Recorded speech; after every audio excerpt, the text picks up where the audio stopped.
Boa noite, amados irmãos e irmãs. Estamos aqui mais uma vez para o nosso encontro com o Evangelho. Mas nós não poderíamos começar nossa reunião de hoje sem agradecer do fundo do nosso coração a todos pela excelente receptividade à nossa humilde tarefa e pela paciência em nos ouvir. Nesse momento solene, asseveramos a vocês que, apesar da distância física entre nós, as vibrações de amor geradas por cada um haverá de provocar em todos um sentimento que faça com que nos sintamos bem juntinhos uns dos outros. Com esperança renovada nos nossos corações, iniciemos então a nossa reunião. Vamos nos aquietar, buscando uma posição confortável para o nosso corpo, para relaxar e concentrarmos na prece de abertura dos nossos trabalhos.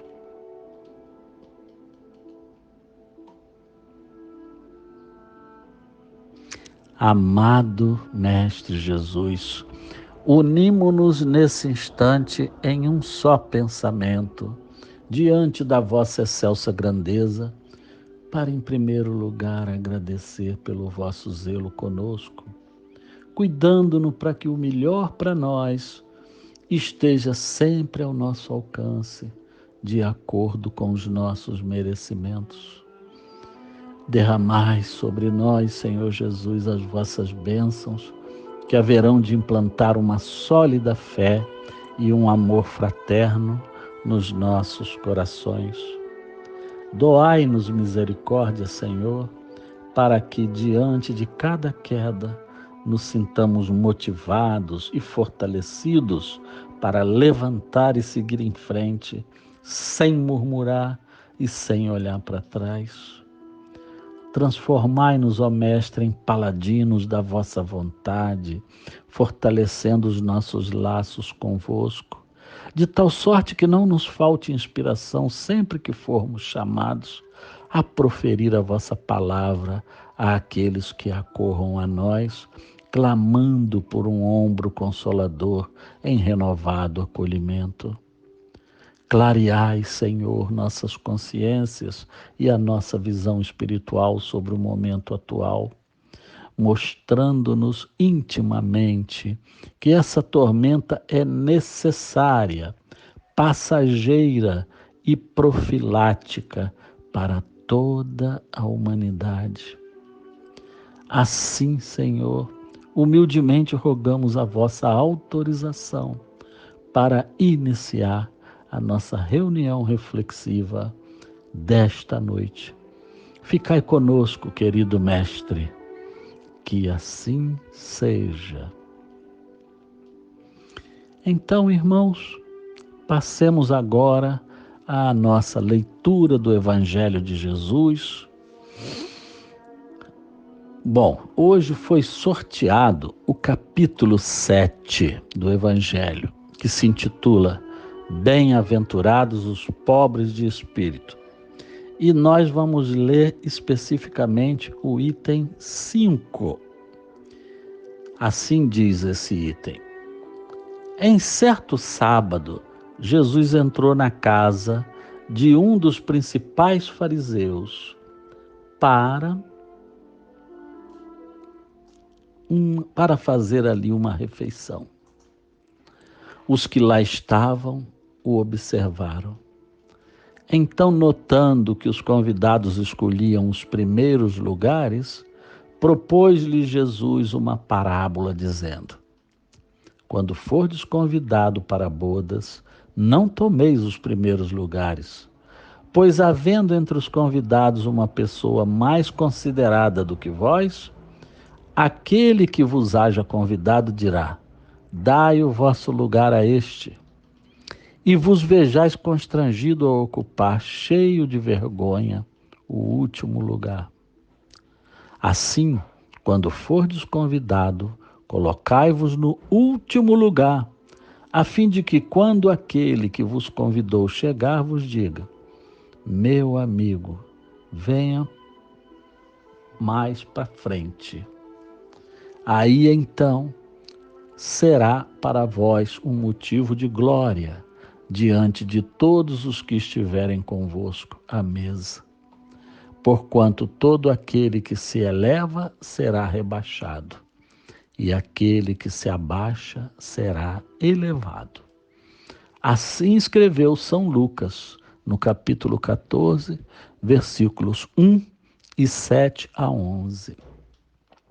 Vejamos agora, meus irmãos, um resumo dos comentários dos nossos mentores espirituais, dos nossos irmãos no Evangelho.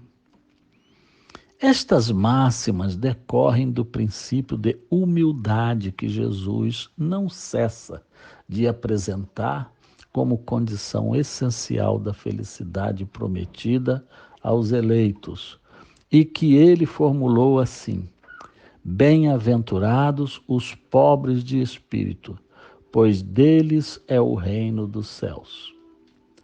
A mesma ideia fundamental se nos depara nesta outra máxima: aquele que se humilhar será exalçado, e aquele que se elevar será rebaixado.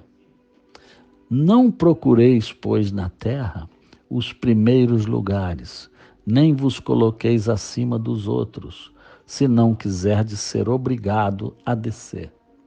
Buscai, ao contrário, o lugar mais modesto, porquanto Deus saberá dar-vos um lugar mais elevado no céu, se o merecerdes. Assim, meus irmãos, após esse resumo da linda interpretação das palavras de Jesus feita pelos mentores, passaremos então ao nosso humilde comentário complementar para a nossa noite de reflexão. Então, gostaria de convidá-los a debruçar sobre um ponto específico que me chamou muito a atenção. Aqueles mais poderosos, com mais soberba, que agem assim por ignorância, fazem isso por desconhecerem as consequências futuras dos seus atos. Na realidade, coitados, eles são dignos de piedade. Por outro lado, os menos favorecidos também, aqueles que sofrem mais nessa vida, se revoltam com seu estado de penúria pela mesma razão, por desconhecerem a lei de Deus. Porquanto, nessa vida agora, atual, estar rico não é ser rico, estar rico ou estar pobre, estar bonito ou feio, estar homem ou mulher, branco ou preto, são situações transitórias que contribuem para acelerar o nosso progresso espiritual, de acordo com as nossas necessidades individuais deste momento, porque em outras vidas poderemos vir com outras roupagens. Ninguém é melhor nem pior aos olhos de Jesus. Em verdade, nada se ganha com posturas orgulhosas e vaidosas, humilhando ou diminuindo os outros. Quem assim procede se sente poderoso, altivo, mandatário, mal sabendo que quando volver à pátria espiritual, o seu próprio orgulho massacrará a sua consciência, ao constatar que aqueles que lhe foram subalternos na terra, lá estarão em posições mais destacadas do que ele. Lá vale a hierarquia moral e não o poderio material que deixarmos aqui na terra. Assim, meus irmãos, muitas vezes aquele que é mais achincalhado aqui é recebido com reverência no mundo espiritual.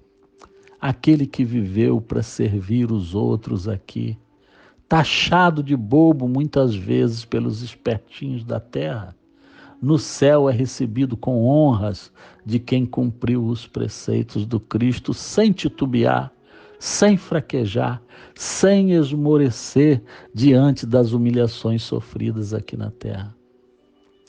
Não nos enganemos, meus irmãos, com falsas aparências materiais, que muitas vezes denotam fraqueza moral e um vazio abissal na alma. Como poderemos almejar sentar ao lado do nosso Senhor Jesus Cristo se vibramos tão diversamente dele, com teorias estapafúrdias que só realimentam nossos egos, mas não colaboram em nada para as nossas conquistas espirituais? À medida que evoluirmos moralmente, dia chegará aqui na terra em que os soberbos serão avaliados e taxados por todos como doentes da alma, que ainda não encontraram o caminho que há de libertá-los desses vícios pardacentos e antiquados do individualismo e da sede de poder. Porque o orgulho e a vaidade são vícios a serem curados em todos nós. Então, ajudemo-nos mutuamente, procuremos viver solidariamente, sem discriminações hoje, para amenizar nossas necessidades espirituais no futuro. Então, em momentos difíceis como os que se avizinham agora, com o aumento iminente do desemprego e da fome no mundo, cabe-nos intensificar o nosso senso de solidariedade e caridade para com o próximo, porque agindo assim, descobriremos rapidamente que fazer o bem aumenta a nossa autoestima e as nossas defesas orgânicas, psicológicas e espirituais. Meus irmãos, fazer o bem faz bem. Aproveitemos essa quarentena para refletirmos profundamente sobre isso. Bem, irmãos, vamos passar agora à magnetização das nossas águas. Estendam as mãos na direção das águas e oremos. Senhor Jesus, delega-nos nesse instante as vibrações curativas das vossas mãos misericordiosas e boas, para que essas moléculas de água se transformem em remédio para todo aquele que dela fizer uso. Água fluidificada em seu santo nome, Senhor Jesus, que assim seja. Preparemo-nos então para a prece de encerramento da nossa pequenina reunião de hoje. Senhor, permita que possamos ter assimilado um quinhão do muito que nos ofereceste em forma de bênçãos, plasmando em nosso interior muita paz, saúde e fé. Obrigado, divino amigo. Em seu santo nome, rogamos humildemente a vossa permissão para encerrar a nossa reunião desta noite. Que a sua luz possa continuar iluminando os nossos caminhos agora e sempre. Assim seja. Irmãos queridos, aqueles que assim desejarem, podem continuar em família, prosseguindo com essa discussão sobre a lição da noite, e que possamos nos encontrar novamente na próxima reunião e continuemos unidos e com muita fé em Jesus. Que assim seja. Um forte abraço a todos.